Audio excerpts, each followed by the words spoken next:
roast of my beef, the mash to my potato, the extra cheese on my burrito. You're the cream of the cream on my sweet little thing. You're the dish of the day. Now where do I begin? Greetings from Cannes. The festival has been shaken, rattled and rolled with the premiere of Elvis. Tingle on my tongue, you're the wobble in my jelly, my tasty number one. My mouth begins to water every time that you are.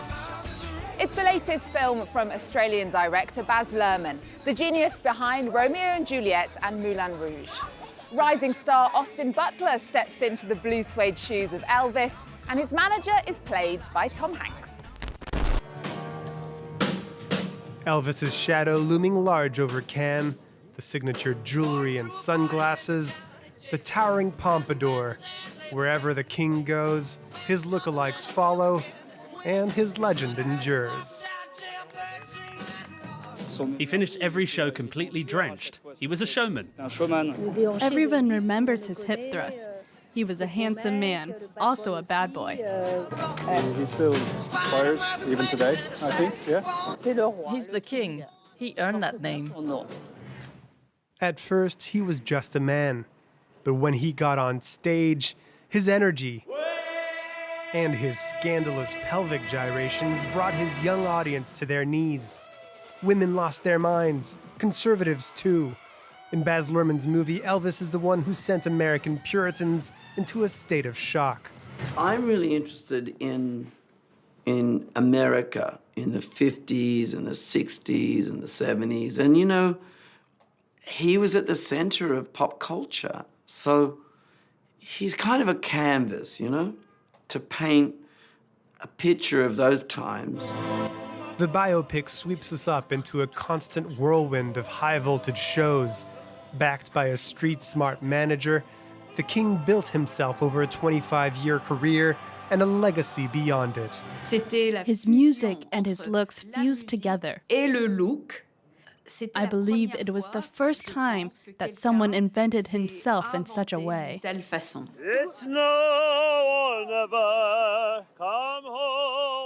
And even 45 years after his death, that's why we can't help falling in love with Elvis. Do you want to have a good time tonight? I want to have a good time tonight. You know we're going to have a good time tonight. I said we're going to have a good time tonight. Next, he became an overnight star with the TV series Normal People, which came out while most of us were in lockdown in our homes. The Irish actor Paul Mescal is in Cannes with 2 films. One of them is Aftersun. It's a rare father and child drama directed by Charlotte Wells.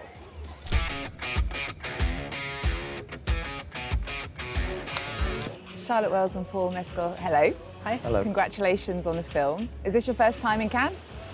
It is my first time with a film. I came 8 years ago just to watch some films, so I'm familiar with the lay of the land, but it's very different than being here with a film. What do you make of it? It's wild, right? It's like, I don't know, you hear stories about it and it's a very different experience, like walking up the Crusette or watching your audience go into a screening. It's like, it's been a kind of whirlwind of a week. Yeah, it's been incredible. Now, Aftersun is set in a very different seaside resort to this one, the Turkish Riviera of the 90s. Tell us about your character. He's a young father. He's from Edinburgh, living in London. He is separated from Sophie's mother, and he's on holidays with his daughter.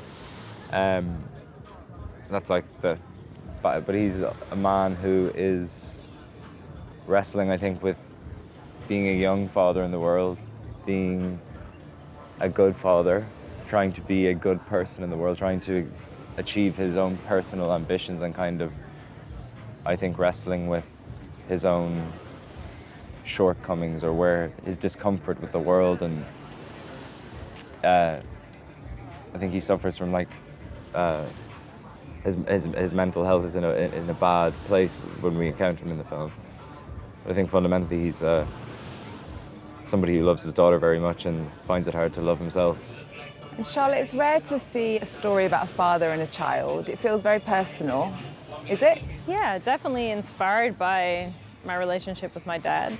who was like 21, 22 when I was born, and who I would go on holidays with. He did live in London, and I lived up in Edinburgh, and I'd see him, you know, when we could, and that was often during holidays. And we spent, you know, several weeks over the course of my childhood, I mean many, on holiday at various places, the south of Spain, one of which was Turkey. I mean, the film isn't autobiographical in a strict sense, but yeah, it's absolutely inspired by my dad, who was mistaken for my brother, never minded, never corrected people very quickly.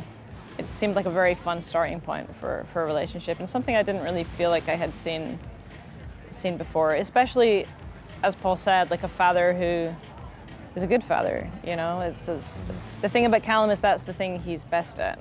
You know, it's the rest of his life that perhaps isn't going so well, but he's good at being a father, and that felt really important. And Francesca Corio plays your daughter. She's incredible. She's got an amazing face as well. She does. Were you nervous about playing opposite someone so young? I was nervous insofar as it was like I hadn't done it before. I was never in any doubt that it was going to be an amazing experience. She just kind of takes you up on her energy and carries you along. So like you just arrive, and she's going to do something that's going to change your perspective on a scene, on your life, on your day. She's a truly like special human being. You seem to be attracted to these mysteriously sad and troubled roles. Tell us why.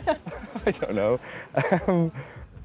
It's true. Like it's true, and I don't know what that says about me. And maybe I don't know. I think I'm drawn to like sadness and conflict and melancholy. I think it's innately dramatic. You've had a crazy 2 years since Normal People, since you shot to fame. You must have had loads of offers. How are you deciding which roles you take? By following my heart with the scripts that I read. I think I'm motivated totally by whether I feel like it's going to be a challenge, whether I feel like it's going to be something that in 20, 30 years' time I'm going to be proud of, and this is definitely one of those. I think yesterday was like honestly one of the greatest days of my life. You know, it was when you feel like you're making a choice that you're proud of and it kind of translates, it's like a wonderful feeling. I've also noticed that lots of your films are set in holiday resorts. You're not picking them based on where you can go on holiday. Yeah, I'm definitely, that's a massive motivating factor. I always strictly work by the beach. Yeah. And Charlotte, the recreation of that time and the package holidays of the 90s is spot on. The music is fab. Why do you think we're feeling nostalgic for the 90s these days? It was a coincidence, really. I don't think I was inspired to write the script because of the 90s revival that we're in, but it helped out a great deal. I mean, it's not easy to go and find 90s style clothing, that's for sure. I think a lot of the kids and teenagers who showed up to auditions were like perfectly dressed already, like were fine as is. And yeah, the music was a lot of fun to build out, but I mean, yeah, it's around all the time. I can't escape it. Tender plays everywhere I am. The Macarena was playing behind us a few minutes ago. I remember in the lobby when we like met in the hotel, literally like the soundtrack of the film was playing, like 3 or 4 songs. What were your childhood holidays like? Were they anything like that? No, I think we went abroad like once or twice to Spain, but a lot of it was kind of holidaying in the west coast of Ireland. Holidays as a kid, there's nothing better. Like it's like waiting to get on a plane and getting up at like 4 a.m. That's the predominant memory, is the like going to I remember going to an airport for the first time and getting on a plane, and that being the kind of highlight for me, weirdly. And you seem to be doing back-to-back shoots. Aftersun, Carmen, The Lost Daughter, Foes. You've got another film in Cannes as well, God's Creatures with Emily Watson. What can you tell us about that? It's just been received so brilliantly, and Emily and Anna and Celia directed it. It was the film I shot just before Aftersun, so it was like I had a kind of pinch myself moment when Charlie was talking with Anna and Celia last night. I was like, these are people who are like, I'm so incredibly proud of, and seeing them hang out, I was like, it's like a fusion of worlds, but the film has been so well received, and Emily is just astounding in it. So yeah, set in an Irish fishing village, and it's dark and gothic. It's a pretty rough watch, I think. Yeah. Okay, thank you so much. Good luck. Thank you very much. Thanks. Got no worries now, when you come. It's like the universe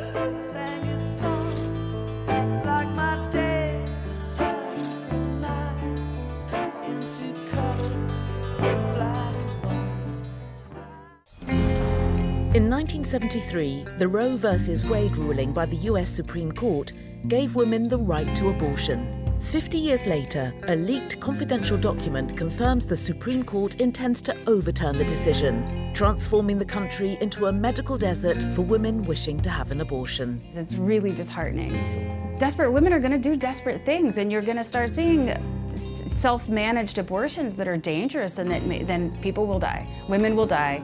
Pro- and anti-abortionists are more divided than ever, and this ideological battle could have an unprecedented impact on the 75 million women of childbearing age in the United States.